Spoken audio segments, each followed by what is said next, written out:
Well, hello, I'm Daniel Benjamin, and since July 1, I have the pleasure of being the president of the American Academy in Berlin, and I want to welcome you to this discussion on American diplomacy and the post-pandemic world with former Deputy Secretary of State Bill Burns. I think it's safe to say that we could use all of our allotted time just to recite the high points in Bill's remarkable 33-year diplomatic career and the prizes he has garnered, but I believe this audience knows Bill Burns well, and I'm not going to spend the entire time on that, but rather give you the speed dating version. Bill Burns has served as U.S. Ambassador in Jordan and Russia. He's been Assistant Secretary of State for Near East Affairs, Undersecretary of State for Policy, which is usually the highest position that a Foreign Service officer can attain, but Bill Burns went even higher, and from 2011 to 2014 was Deputy Secretary of State. I think it's common judgment that he is perhaps the finest diplomat of his generation. Bill Burns is now the president and CEO of the Carnegie Endowment for International Peace in Washington, D.C., one of the world's foremost think tanks. And since leaving the government, he has been writing up a storm, including numerous articles, some of which we'll discuss shortly, and an outstanding book entitled The Back Channel, A Memoir of American Diplomacy and a Case for Its Renewal. And I really heartily recommend the book, which I have read closely. Before we start, though, I want to say that this event is being generously supported by Daimler-Fonds as part of the Daimler Foreign Policy Forum. By the way, I'd be remiss if I didn't add a personal note that I worked under Bill for 4 years at the State Department, and it was really one of the high points of my experience in government, and I learned more from him than I can say about diplomacy, strategy, bureaucracy, and even that little study of subject manners. He is also testimony to the fact that nice guys can indeed finish first. So Ambassador Burns and I will speak for a bit now, and then that will be followed by question and answer. Feel free to submit your questions through the Zoom's Q&A function at any time. The raise your hand function has not been activated, and I will do my best to cover as many of the topics as possible. So Bill, welcome. It's great to have you here, and I hope you know that this is just a down payment on your visit to the Academy when life returns to normal. So in your recent writings, you portrayed the pandemic as something that is shaping up as a dividing line in history and a real transitional moment, and you've even likened it to the era preceding World War I. You've also written that the U.S. needs a new foreign policy for the post-pandemic world. So tell us what you mean by that. Well, Dan, first, it's great to be with you. It's great to be with the American Academy, an institution for which I have great respect, and great to be with you, a friend and former colleague for whom I also have great respect. I'm delighted, I must say, to escape Washington, D.C., if only virtually, for an hour or two, and delighted to have a chance to talk a little bit about the international landscape and America's role on it, and the choices before the United States as it considers how best to navigate that landscape. As you said, I do think that we're all living through one of those rare plastic moments on the international landscape, moments that come along maybe 2 or 3 times a century. We saw it in the last century in the run-up and aftermath of World War I, World War II and its aftermath, the end of the Cold War in 1989 and its historic aftermath, and we're going through one of those periods now. I think what the pandemic has done in many respects is to accelerate and expose a lot of the pre-existing conditions on that international landscape. I mean, 3 in particular. The first, it seems to me, are major changes in the balance of power among states, particularly with the rise of China. Second, major challenges that go beyond the reach of any one state. Climate change, the single biggest existential threat that any of us in human society face today, but also the pandemic, global health challenges, the revolution in technology, and the need to establish workable rules of the road to maximize its benefits and minimize its dislocations. And then, of course, third and not least, you have major uncertainties about the main driver of the old international order, our own country, the United States, now seen by far too many people around the world to be erratic behind the wheel and unpredictable and self-absorbed. And so I think if the pandemic accelerates and exposes a lot of those pre-existing conditions, it also clarifies our choices. And it just seems to me that at this moment, when the United States is no longer the only big kid on the geopolitical block, no longer the singular dominant player that we were for the first 20 or 25 years after the end of the Cold War, we still have a strong hand to play. Even though we've done, I think, deep corrosive damage to that hand, especially in the last 3 or 4 years. And I say we have a relatively strong hand to play in the United States, not only because of our military and economic leverage, but especially because of our capacity to draw on alliances, to invest in partnerships, a capacity which really ought to set us apart from major rivals, from lonelier powers like China or Russia. So the question really is, how do we play that hand? And I think it seems to me to generalize, we have 3 broad options before us, which is what I wrote about in an article in Atlantic magazine last July. And these are inevitably oversimplifications, but I think they are first retrenchment, second restoration, and third reinvention. It's understandable that a lot of Americans are tempted by the notion of retrenchment, a massive pulling back of active American leadership in the world, a reaction against the overreach that I think characterized American foreign policy, especially in the period after 9/11, most dramatically in the Iraq War in 2003. But a sense on the part of a lot of Americans as well that we've been taken advantage of. And you see this not just in supporters of President Trump, but in, people on the progressive left of the political spectrum in the United States, taken advantage of by allies who aren't, in American eyes, fulfilling their security obligations and alliances, or taken advantage of by rivals who have manipulated international trade rules, as I think China has over the last 20 or 30 years. The downside, as appealing as that notion of retrenchment can be, obviously, is that, overreach is a danger. It requires us to be more restrained and more disciplined in foreign policy than we've oftentimes been over administrations of both parties. But there's also a downside to underreach as well, because how is the United States going to deal with, sort of those major challenges that go beyond the reach of any one state, whether it's climate change or global health cooperation, unless we're playing an active leadership role, not necessarily as the hegemon that we once were, but as the first amongst equals, among our key allies and partners. A second option is obviously, in a sense, the bookend of retrenchment, and that's restoration. The notion that, our problem in the 2 decades after 9/11 in the eyes of proponents of restoration is not so much hubris, but diffidence, that we didn't use our leverage as emphatically as we might have.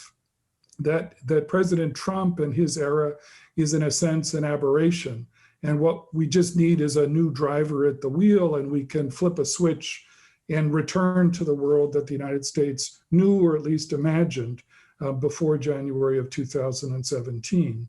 The downsides of that approach are obvious as well, I think. There's at a time when Americans are preoccupied with domestic challenges, it's not self-evident that there's the appetite domestically for sort of grand new foreign policy crusades, whether it's centered on competition with China or on some broader competition between democracies and authoritarian states. I mean, obviously, our approach, the American approach to foreign policy, needs to be grounded in values that we share across the Atlantic with our closest European allies, but it also has to be tempered by an appreciation of the limits of our power as well. And I'm also skeptical that you can just flip a switch and restore the world that we knew, over the last decade or two as well. And that leaves the third option, which, as a recovering diplomat, it won't surprise you that I'm attracted to, which is in a sense a middle path, which borrows, I think, from what I see at least to be the best of those first two options, a sense of restraint and discipline, which is important, I think, in American foreign policy looking out over the next 5 or 10 years, but also a sense of optimism, an appreciation of the leverage that we still have to bring to bear, again, if we play that hand wisely. An approach in reinvention that I think has to center on domestic renewal.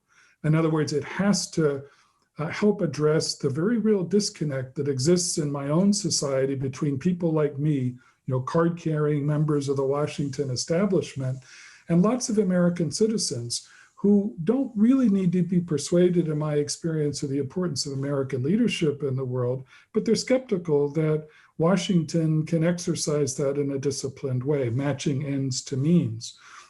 So if there's a new administration, which is a big if, after November 3rd or after January 20th of 2021, it's going to be crucially important, more important than any time I can remember in my professional lifetime, to connect foreign policy to domestic renewal. A second priority, also obvious, I think, has to do with all those major global challenges I mentioned before, because those in many respects are the truly existential threats to American security and to our well-being. So it's working with others to deal more effectively than we have so far with the challenge of climate change, for example. And then last but not least is the major geopolitical challenge for the United States, I think, looking out over as far out as I can see into the 21st century, and that's competition with an enormously formidable rival in China. There again, as in the other two priorities, and this is the last point I would make, I think the single biggest contrast I think you'd see between a Biden administration's approach to these issues and the Trump administration's approach has been, in the case of a Biden administration, an appreciation of the value of working with allies and partners, whether it's in terms of making the American middle class more resilient in dealing with a lot of those external shocks, whether it's in terms of competing effectively with China, whether it's in terms of mobilizing countries, as well as non-governmental players to deal with those big overarching challenges as well. I think the approach of the Trump administration has been, kind of blindly unilateralist in a lot of ways, narcissistic in many ways as you look at the personality of the president. And I think that's cost us. It's done a lot of corrosive damage to our ability to navigate successfully a very fast-changing international landscape.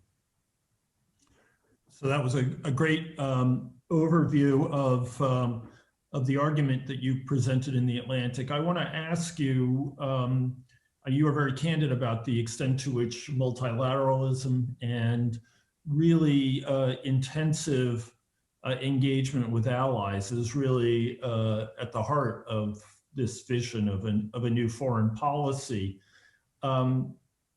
And I'm hugely sympathetic to it. I guess one of the questions is, do we have the DNA for that? The multilateralism that you describe seems to me to go even well beyond what we saw in the Obama administration, which was a pretty multilateralist administration in historical comparison.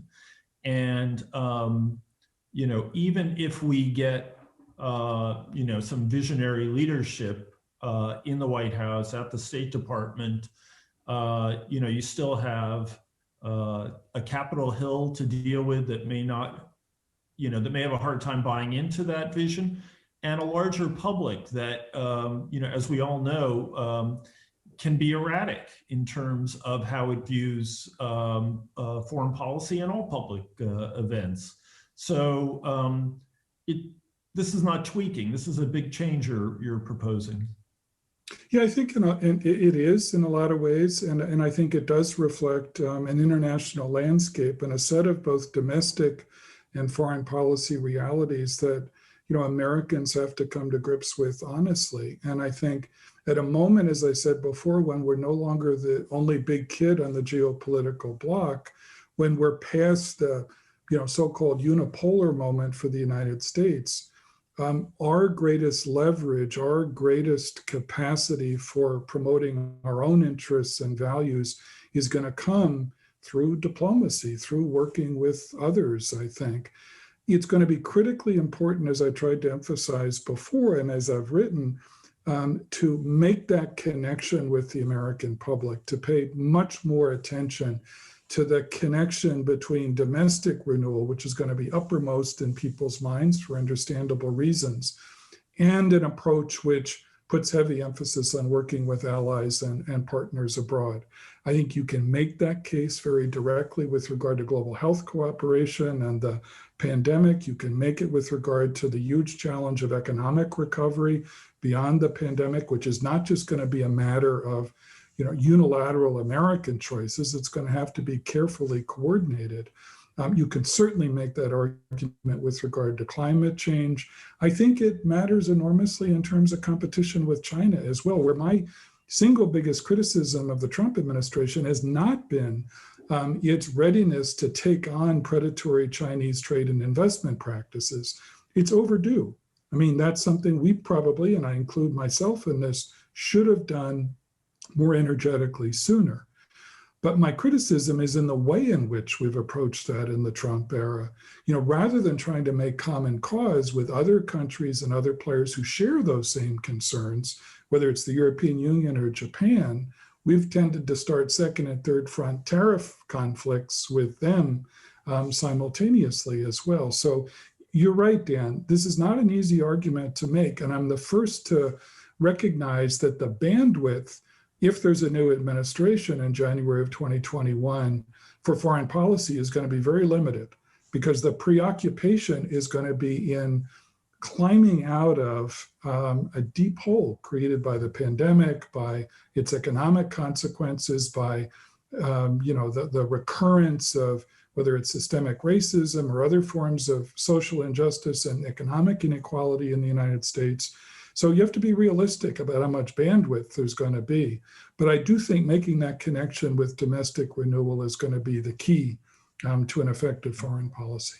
And that's not even looking at the possibility that we could be stuck in a highly polarized post-election period, which will make things even more difficult for us. Please God, no, but it's really hard to say. And at this point, it's hard to be hugely optimistic given how deeply polarized we are.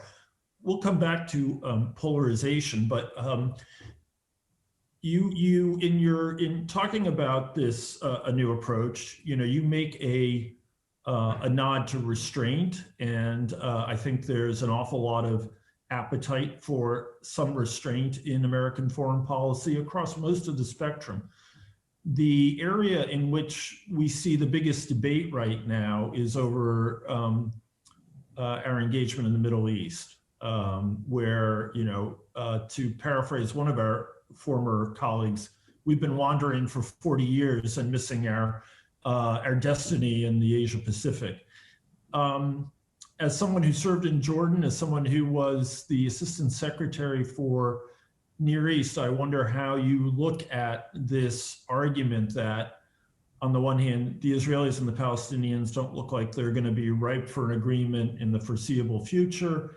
The Gulf states and Iran seem determined to stay locked in a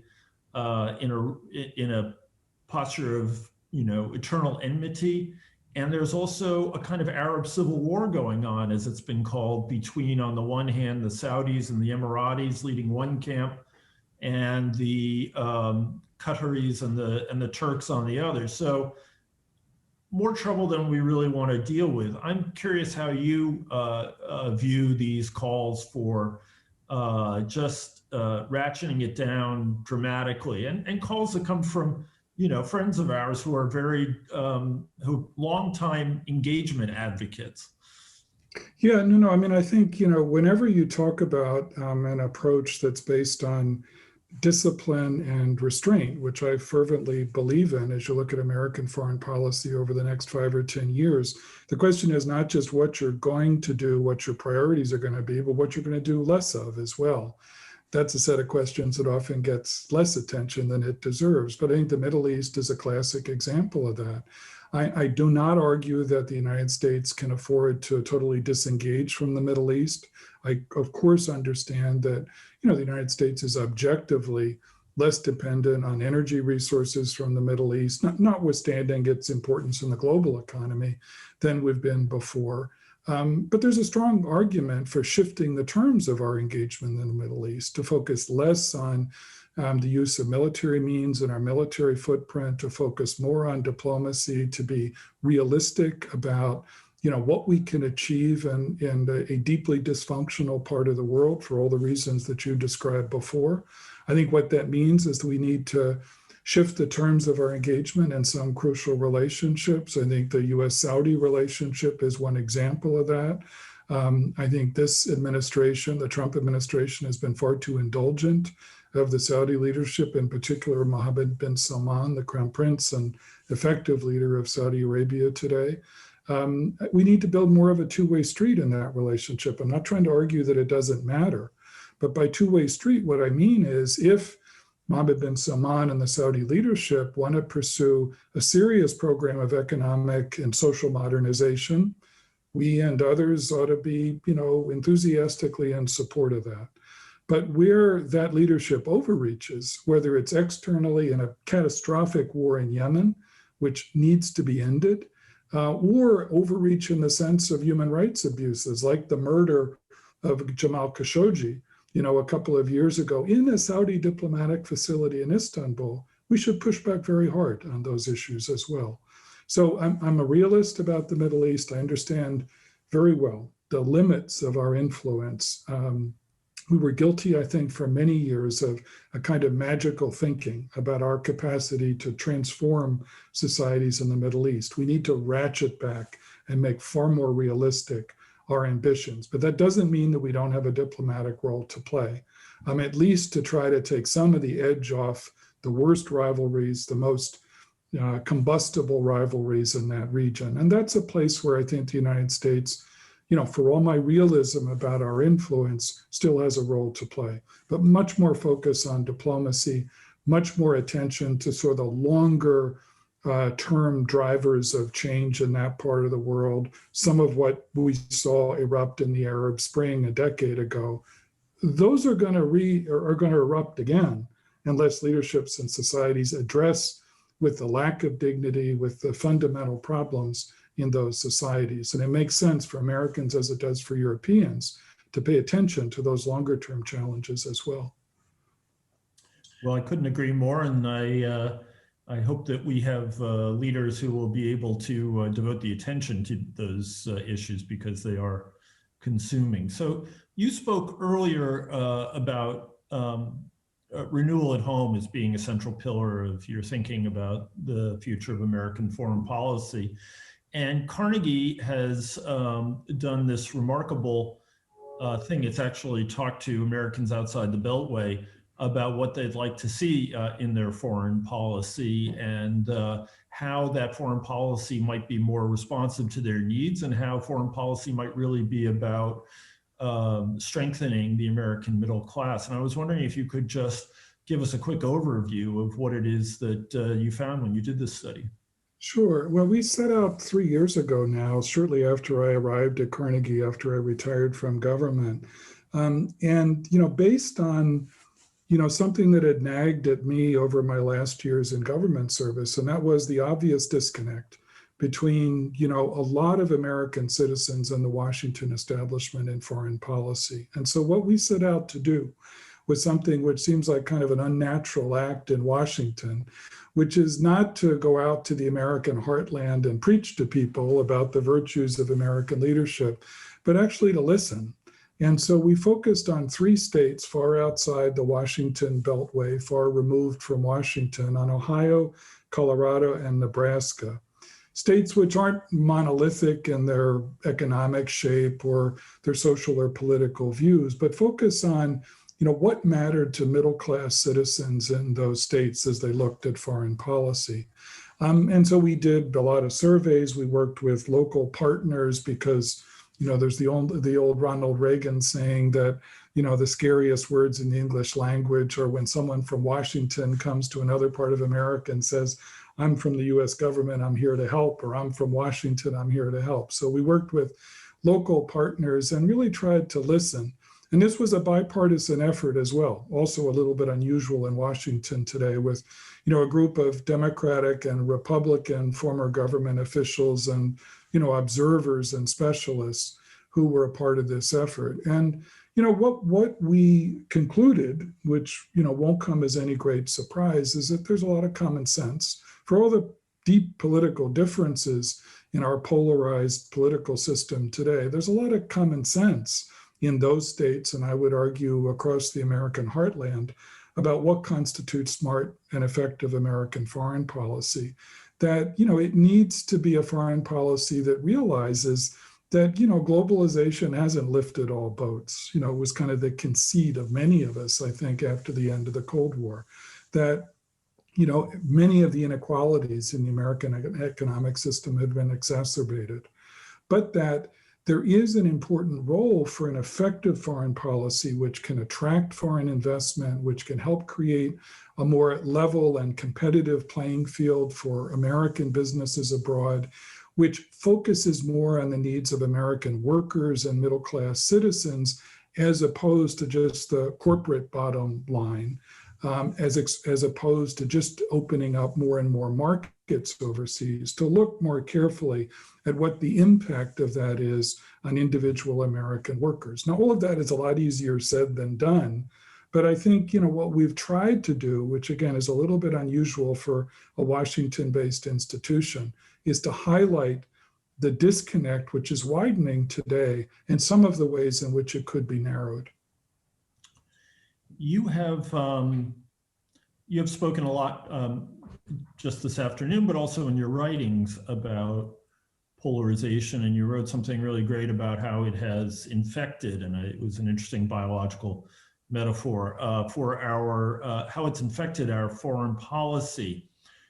This has been something that I think a lot of people in the foreign policy establishment recognize and agree on, but I think that the part of your argument that was strongest and I think qualitatively different was your focus on credibility. Mm-hmm. And assuming that there is a change in administration, obviously a big assumption, credibility becomes a huge deal on January 20th. And I was wondering if you could both look at why that we have this problem. What does it mean that we really have a credibility issue here? And what would you do to fix it? I mean, you yourself spoke to an Iranian who, when you were doing the JCPOA, the nuclear deal, and they said, well, what guarantee do we have that the next president won't throw this out? And you did the manful and diplomatic thing of saying, no, it's going to work. But, why should the world believe us? It's a very good question. And I think it's on the minds of a lot of people around the world, including amongst our closest allies, including in Germany, as poll after poll demonstrates. And I think one of the more insidious effects of political polarization in our own society has been to make foreign policy a kind of tool of partisan politics as well, so that when a new administration comes in, and like so many other things, we've seen it in its worst form in the Trump era, the first order of business is to toss out everything that's identified with the last administration. So toss out the Paris Climate Agreement, toss out the comprehensive Iranian nuclear agreement, which wasn't just an agreement between the United States and Iran. It involved our closest European allies as well as Russia and China as well. It meant walking away from the Trans-Pacific Partnership, which was an enormously important trade agreement across Asia as well. So that was an obvious threat to credibility, and it's done, I think, enduring damage to, America's reputation in the world for being able to keep its word. I think polarization inside our political system has had a couple of other dangerous effects as well. One, I think, is to erode what in many ways is one of the most important parts of diplomacy, as you know very well, Dan, and that's compromise. The whole notion that, you can advance your interests sometimes not just through zero-sum thinking, that, you can't have everything your way all the time, that perfect is rarely on the menu in diplomacy. But that same inability to compromise in American domestic politics now really has infected our approach to diplomacy. And then last but not least, I think, is the politicization of institutions like our old institution, the State Department, which prided itself over the years, I think, at least career public servants in those institutions like me, about being able to serve administrations of either political party and offering your best professional judgment to whomever had gotten elected by the American people to run foreign policy. And I think what we've seen, especially in the last 3 or 4 years, is a very corrosive politicization of the State Department as well, starting at the top. And a vilification of the State Department as part of a deep state that, as everyone who really knows America knows, doesn't exist. So yeah, I think right with the focus, the really injurious focus on an imaginary deep state. What's happened in the last 3 or 4 years is instead to create a weak state. A set of institutions that aren't able to play the role that the U.S. Constitution lays out, that reduces the number of guardrails in the American political system that helps preserve the rule of law at home, but also makes us effective and reliable overseas as well. So we've been digging a pretty deep hole for ourselves. To extend the credibility question a bit more, Academy trustee Wolfgang Ischinger, who I'm sure you know very, very well, ran a terrific conference last week to present a new report from the Munich Security Conference. And there was very good panel discussion that accompanied it. Several of the people on the panel were pretty unequivocal that they thought that the US, Trump or Biden, was on the way out of Europe. And it didn't sit right with me. I don't believe it's true. I'm curious whether you think that's true, under the sort of rubric that Europe works, we don't need to be around, and we can just do our diplomacy without them, and it will be, a different kind of role than we've had in the past. I'm curious what you think. Well, I certainly don't buy the argument that, Europe doesn't matter to the United States. I do understand the concern that lots of our closest friends have, that, what they've seen in the United States and in the American approach to transatlantic relations in recent years hasn't just been about one person. It's not just about Donald Trump. It's more structural. It runs deeper than that. And I can understand the reasons for that worry. And it's also fair to say that, as I mentioned earlier, there is a concern on the part of a lot of Americans, rightly or wrongly, that somehow we've been taken advantage of over the years. Donald Trump has not been the first American leader to voice that concern. But I also think it's fair to say that, Americans have tended to assume an approach to transatlantic relations, which is sometimes kind of patronizing, in which, America as the dominant player gets to set the rules. And I think my argument, at least, would be, I think the transatlantic relationship will continue to matter enormously to interests on both sides of the Atlantic.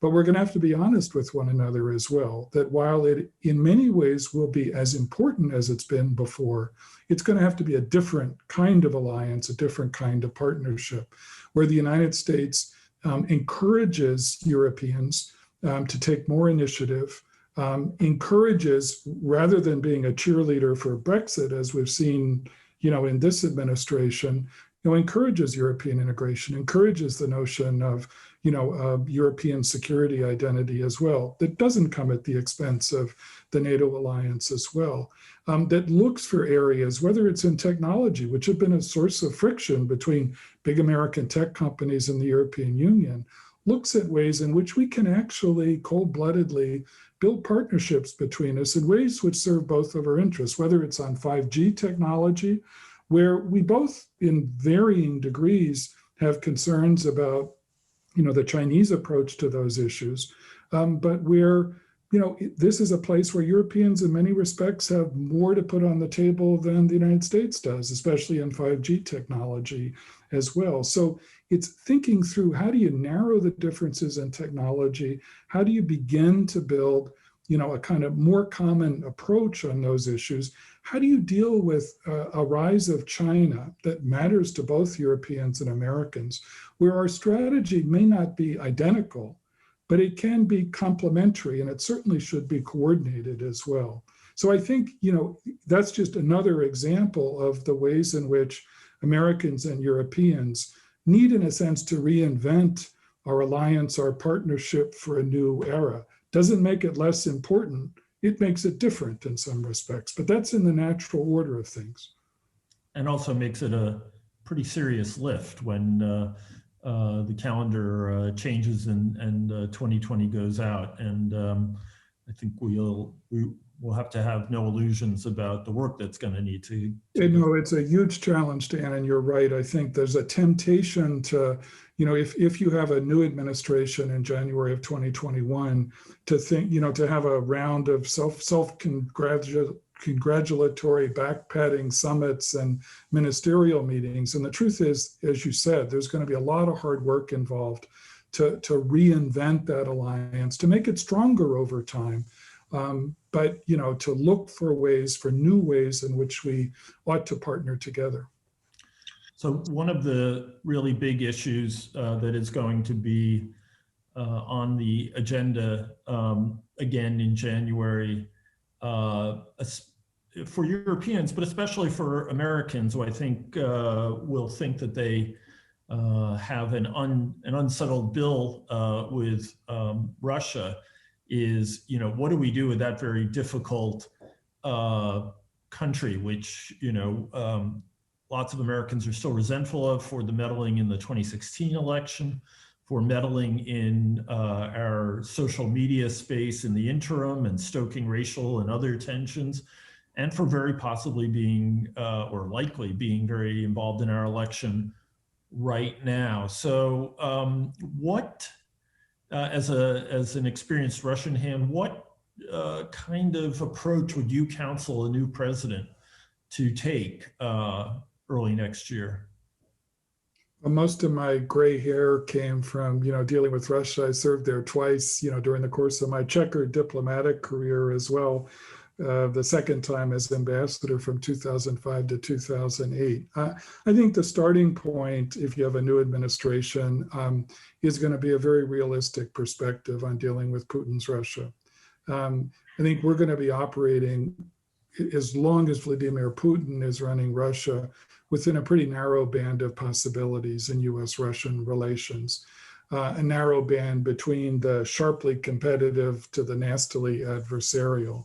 I think, Putin, in my experience, is a combustible combination of grievance and ambition and insecurity. He recognizes, as well as anyone, that, Russia can't compete in many measures of, being a major power with the United States, or with China for that matter, but he's tactically agile. He's willing to play rough. And he's an effective counterpuncher in a lot of ways. He's also an apostle of payback, in the sense that, he wants to act on that sense of grievance. And, that was in large part, I think, his motivation in his interference in the 2016 presidential election in the United States, as well as in what he and his operatives are doing today in the US electoral process as well. So I think you just have to be realistic. I think it is important to work with our closest European allies on this issue, who have at least as much at stake as we do in managing that challenge from Russia. It means being honest with one another about how best to deal with that challenge. And I think it also means paying attention to guardrails in the US-Russia relationship as well. I think it's been foolish, and I can't really imagine why the current US administration has not put more effort in, or put any effort into, extending the New START agreement between the US and Russia. The last remaining pillar in the old arms control architecture, which limits, reduces, verifies strategic nuclear arsenals in both countries. We ought to extend it for 5 years, as provided by the treaty, and then use that period of time to begin a conversation, an essential conversation about a new era in arms control in which traditional nuclear weapons now intersect with advanced conventional or hypersonic weapons, with cyber tools, with a whole range of potentially deeply destabilizing weapons. And of course, it's in the interest of the United States and Russia to also engage with China on these issues over time. But I think it's been foolish for the current administration to try to link a simple extension of New START to all those other issues right now. Because even in the most adversarial of relationships, as all of us found during the Cold War, you need to build guardrails into those, complicated relationships, simply because the United States and Russia today remain the only two nuclear superpowers in the world. It's in neither of our interests to lose that arms control architecture altogether. And it's certainly not in the interests of our European allies. No, it's been quite astonishing, actually, how, in comparison with the Cold War, how little talk is going on with the Russians, and really quite worrisome. The Cold War was, an intensely contested period, but throughout the lines were open between the U.S. and Moscow, and that is really not as true today as it once was, which is an astonishing fact of the post-Cold War. It is, and it's a dangerous and risky fact as well, I think, because, diplomacy is not just about talking to your allies. It's not just about grand dramatic achievements. It's about the hard work of trying to manage competition, sometimes deeply adversarial competition with complicated major powers like Russia and China, and trying to reduce the likelihood of inadvertent collisions, to try to make sure that even if we're not going to agree with one another on a lot of issues, we at least understand one another. Right. So I'm going to open it up to the audience in just one moment. I'll ask one more question. So send in those questions to the Q&A function. I want to turn to the immediate present.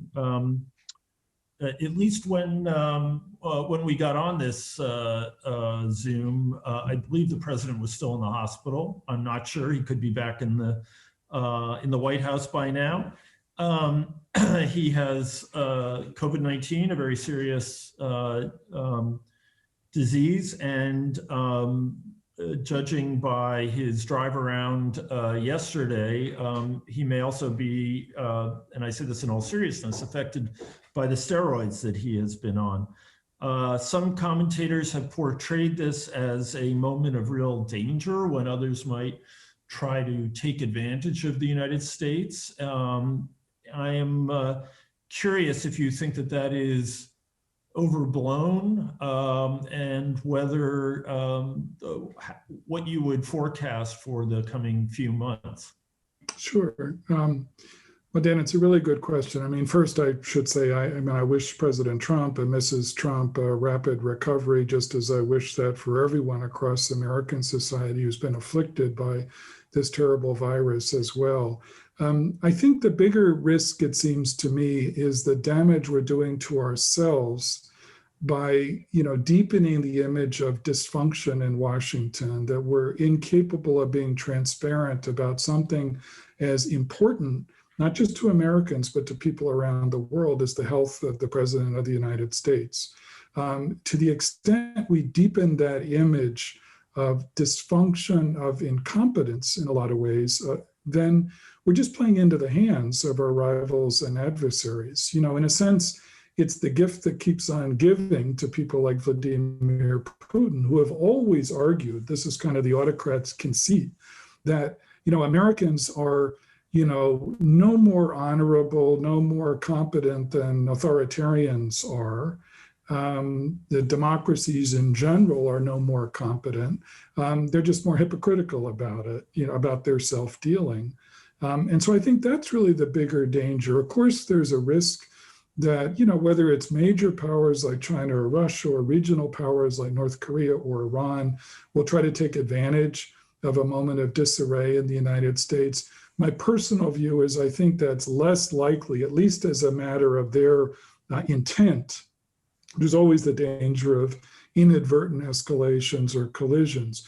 But my sense is that most of those leaderships are just trying to wait and see what happens on November 3rd and wait and see what the outcome is. I do worry about that period. People always fixate on October surprises, the period right before an American election. I worry about the period between November 3rd and January 20th, the inauguration of a new president, when if you have a situation in which the election process is dragged out beyond November 3rd, that the election outcome is contested, then you could have not just an appearance, but a reality of political disarray in Washington, which could encourage people to take advantage of this moment, whether it's China and Asia or Russians in their own neighborhood or in Eastern Europe or Iran or North Korea as well. So I'm actually more concerned about that period than I am about the next few weeks. I think that's a really good point, in particular when you consider just how tumultuous and chaotic the last transition was. When we literally saw the incoming administration throw out its whole transition plan and start from scratch, which was really something. So I'm going to ask the audience now to weigh in.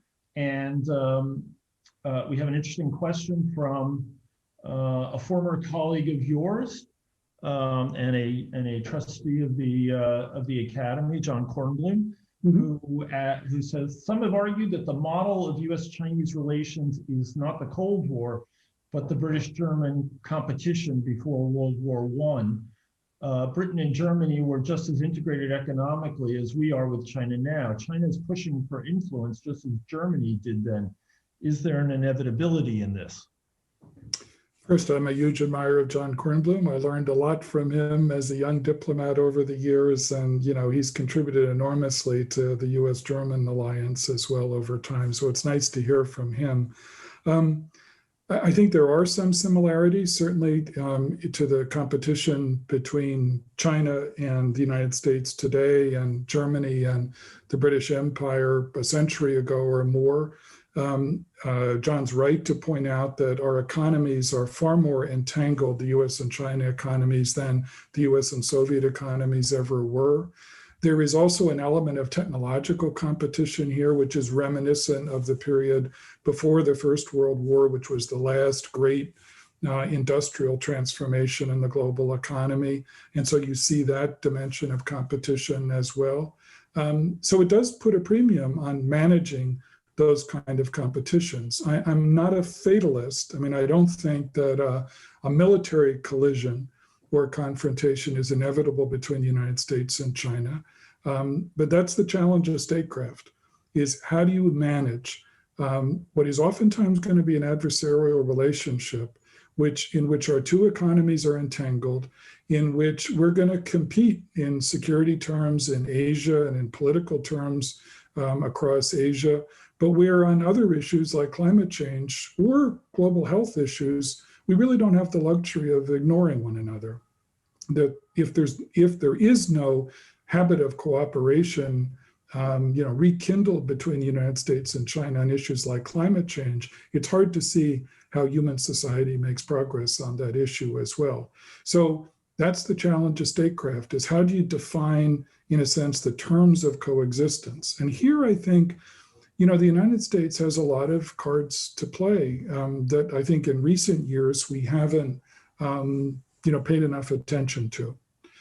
In the sense that across Asia, from India all the way across to our treaty allies in Japan and South Korea and Australia, there are a web of partners and allies who don't really want to be forced to choose between the United States and China, but share a lot of the same concerns that China's rise not come at the expense of their security and their prosperity. There's a natural role for the United States to play in organizing that group of countries and trying to shape rules of the road that aren't going to prevent China's rise, but certainly can shape the environment into which China rises. And so that's where I cling, at least, to the hope that it's possible to manage that adversarial relationship in a way that doesn't produce the kind of military collisions that we've seen before, but that also recognizes that it's not likely to produce exactly the same kind of outcome that we saw in US-Soviet competition at the end of the Cold War, that Chinese economy, Chinese political system and society in many ways are more resilient than the Soviet Union was, at least, over the last decade or so of its existence as well. So it's going to be a formidable competition. But the premium, I think, for the United States is going to be on working with allies and partners to shape the environment into which China rises. Okay. Here's a good question for the home audience, as it were. You mentioned a decrease of credibility that the US has in Germany. What do you think a Biden administration would do to mend the relations? Two of the most contentious issues are the 2% goal of defense spending, where Germany continues to lag behind, and Nord Stream 2. Would Biden be as tough on Germany as Trump has been? What would your recommendation be? I mean, I can't speak for the Biden campaign, and I won't pretend to. I just offer my observations. I mean, I think there's some very straightforward ways in which the actions of a Biden administration would be reassuring to Germans. I think a Biden administration would immediately rejoin the Paris Climate Agreement. I think, Vice President Biden has made clear his intent to return to compliance with the Iranian nuclear agreement. If Iran returns to compliance, I think you'd see a refocusing of American attention on the transatlantic alliance. With regard to the particular issues that you mentioned on Nord Stream, I mean, given my own experience in Russia, I've always been, a little bit skeptical of, becoming overly dependent or vulnerable to, the ways in which Russia can manipulate energy resources as well, especially at a moment when there are alternatives. Now, I know none of those choices are easy. I don't know how the Biden administration would approach that issue as well. And I'm sorry, the other specific issue that you mentioned, defense spending, Mark. Yeah, I mean, I have to be honest. I think they're across political party lines in the United States, there is the sense that our most important European allies, and here I put Germany at the top of the list, do need to do more in the common defense. I think the 2% mark is an important measure, but not the only measure of that too. So I do think it's important for Germany to live up to its long-term commitment to meet that standard, not as a favor to the United States, but in its own self-interest. I also think it's important over time to widen the aperture a little bit in how we define security contributions as well, so that it's not as important as that 2% figure is, that it's not solely it's not the only measure of what security contributions can be as well. And there again, I think Germany has a lot to contribute. Again, in its own self-interest, at a moment when, deepening, I think, not just European security capabilities, but transatlantic security capabilities are going to be more and more important, not just with the immediate challenge that's posed by Russia and its ambitions, but, the longer term rise of China and, the ways in which a solid transatlantic alliance is important on both sides of the ocean. Right. I think it's also worth pointing out that Donald Trump didn't invent the 2% mark. And in fact, presidents have been, lobbying for many of our European allies to increase their defense spending for many, many years. What has changed is the manner of presenting that request, and that has been what's been quite dramatic.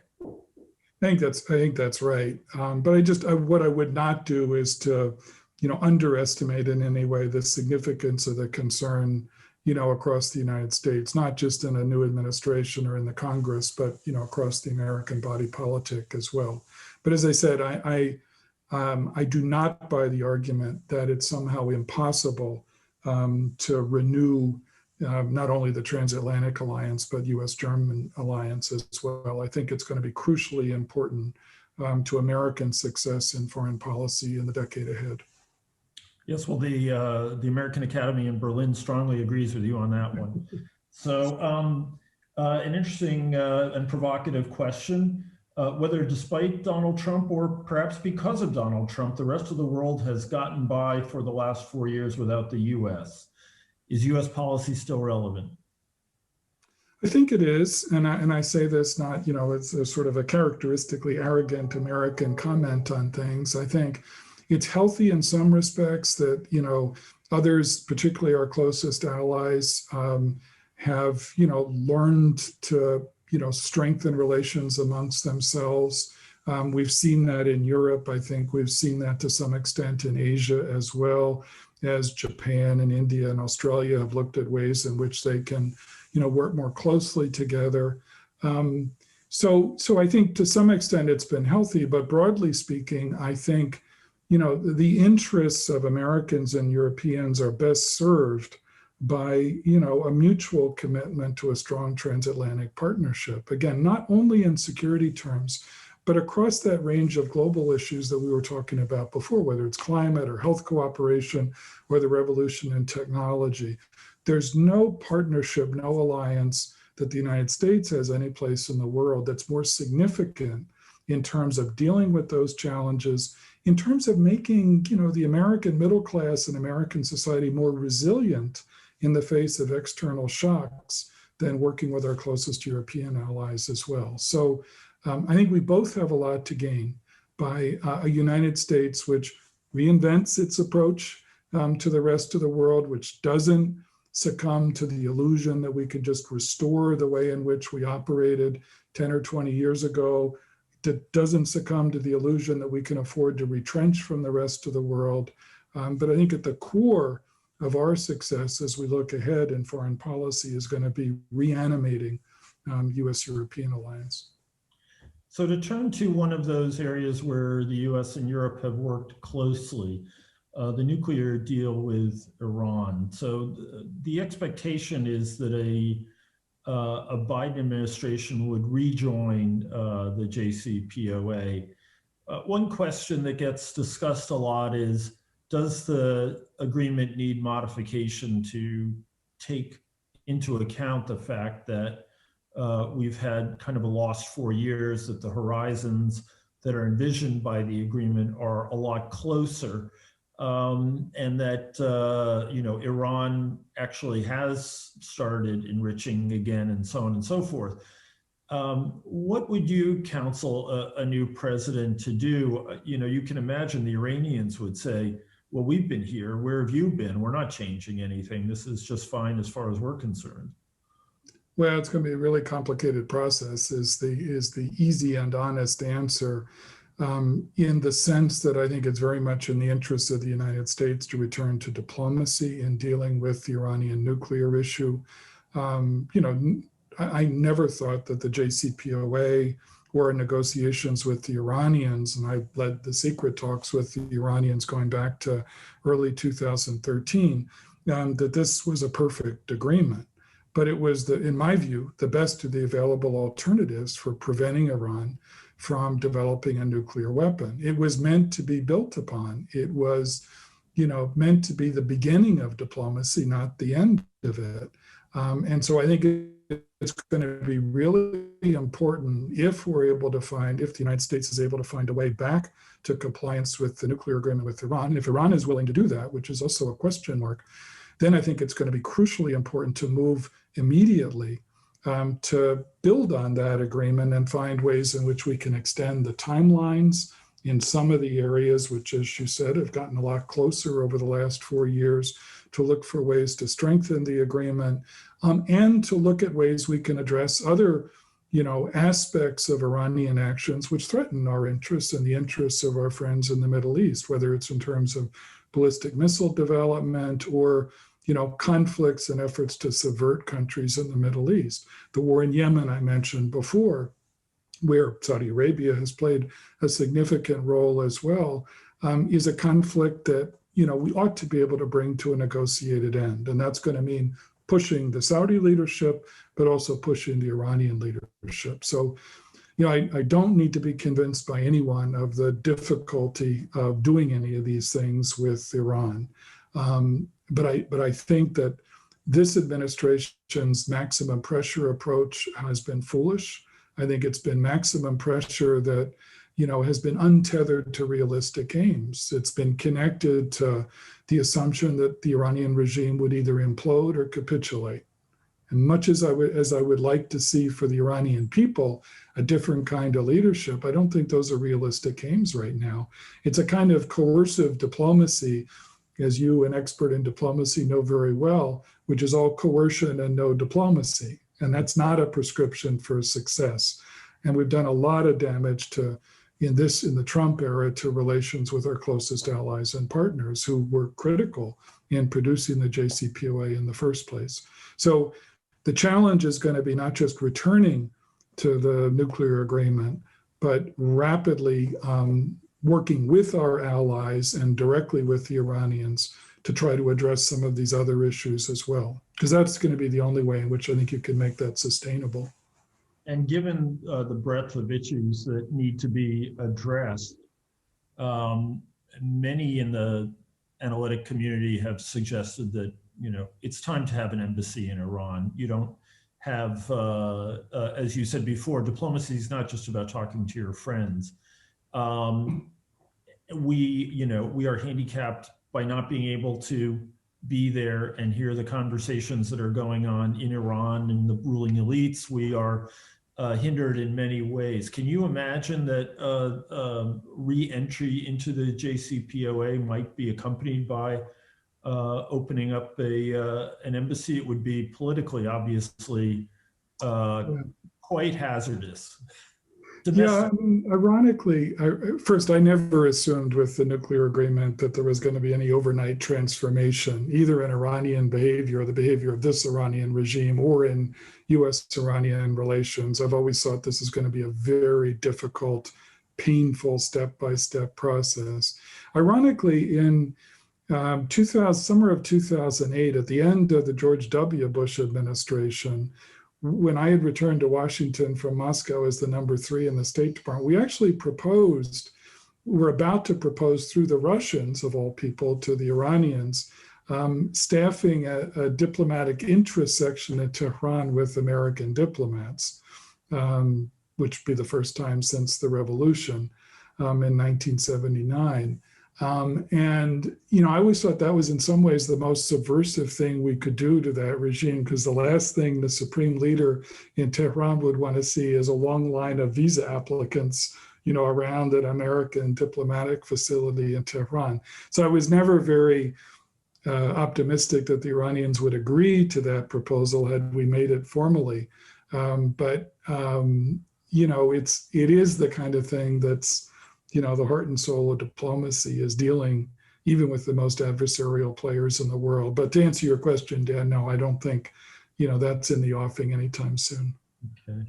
So another old friend of yours, Peter Wittig, former ambassador in Washington and former German ambassador at the UN, asks, in the case of a new administration, how do you see the future of the rule-based international trade order, WTO and the like, in the face of strong protectionist currents on both sides of the spectrum?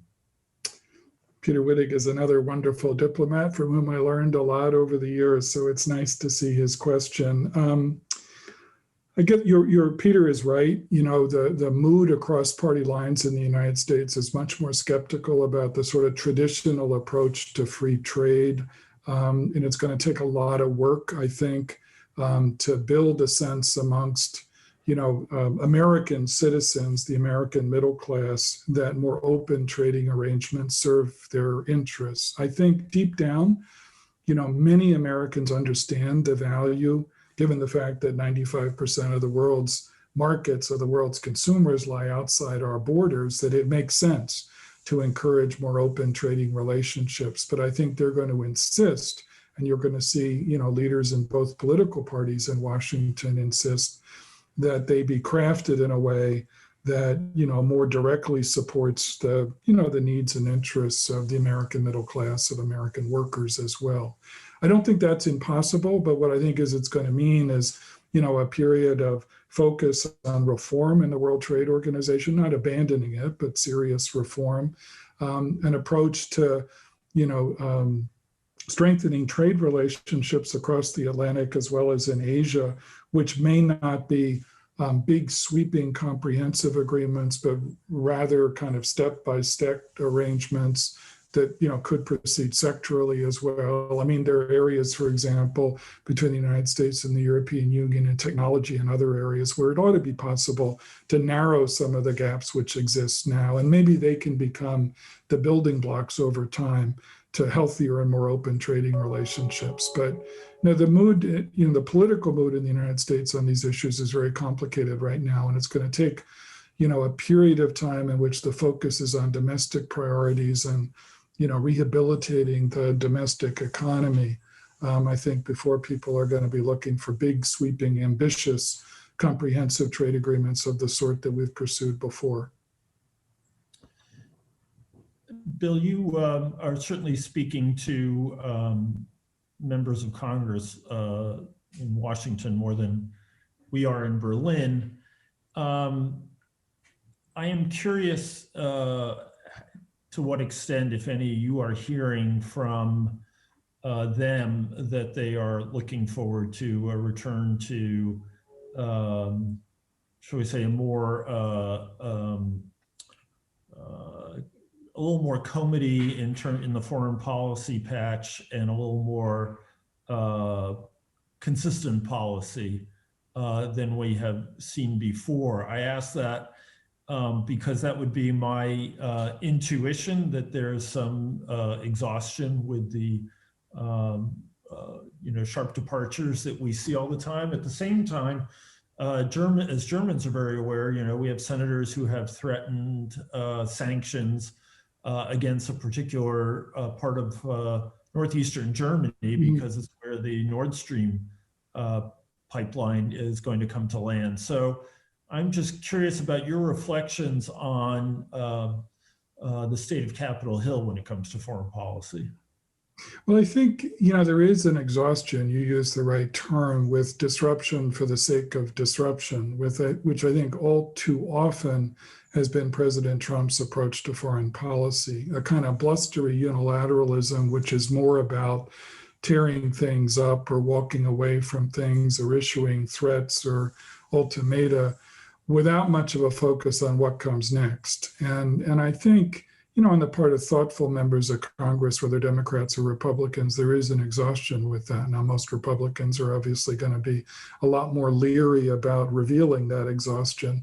And there haven't been many profiles in courage amongst people who want to talk about that.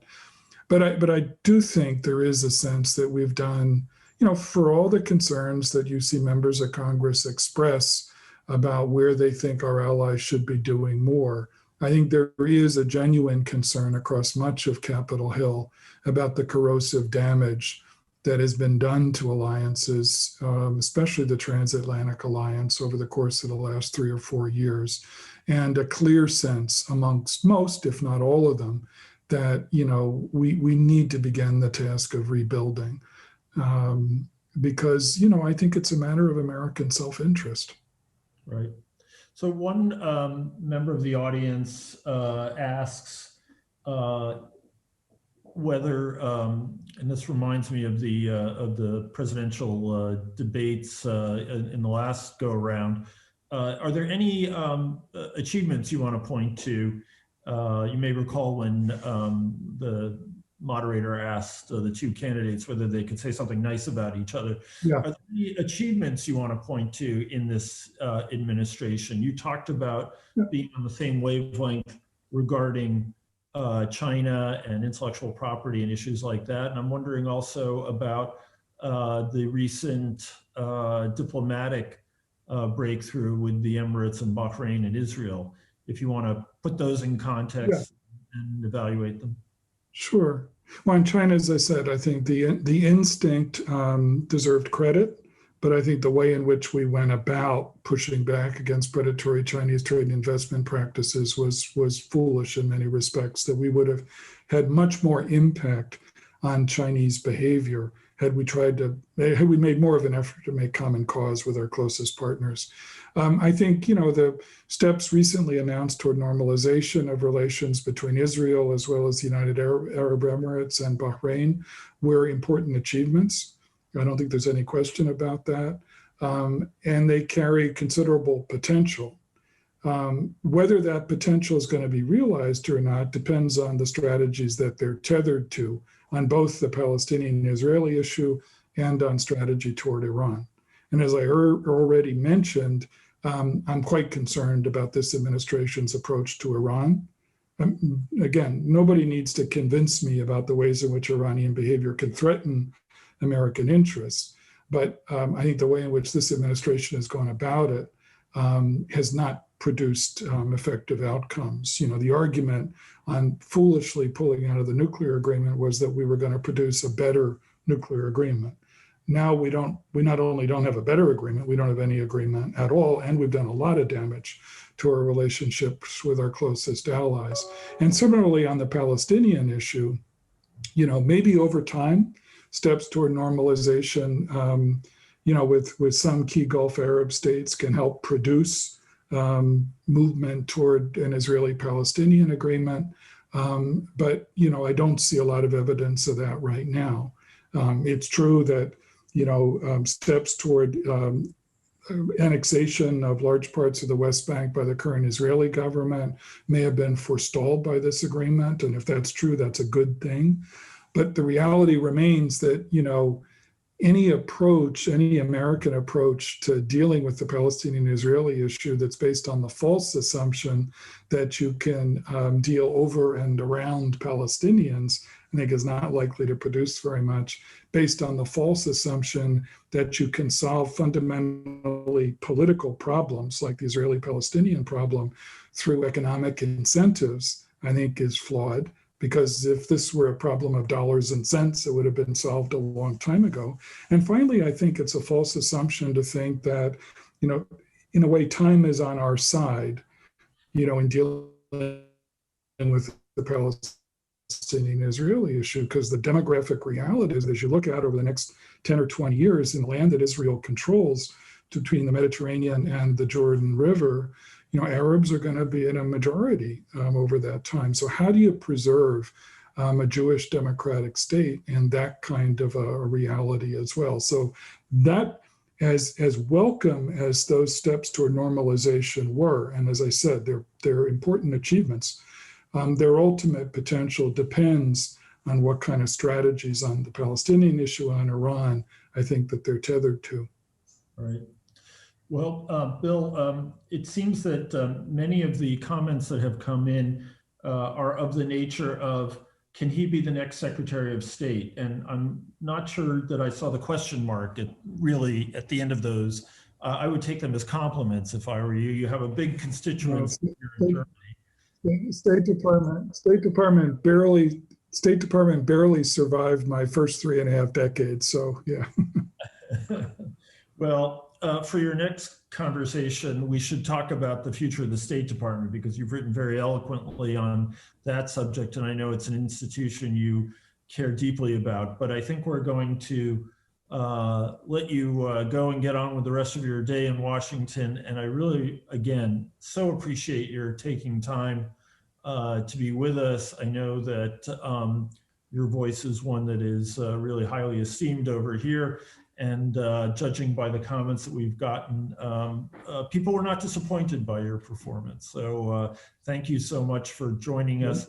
Let me just say in closing, I hope all the audience has indeed enjoyed this, and that we will see you again at our upcoming events. Our next lecture will in fact be tomorrow night. It will be on James Baldwin's Ambivalent Encounters with Africa, by the Academy's Andrew Mellon Fellow, Professor Laila Amin, and that will be tomorrow at 7:30 Berlin time. And to register, please just go to our website. Again, Bill, it's been great. I hope to see you in the flesh, and I certainly hope that Berlin community gets to see you in the flesh too, because, thank God for technology, but it's no substitute for the real encounter. I'll look forward to it, Dan. Thanks so much for having me. Take good care. You too. Bye-bye.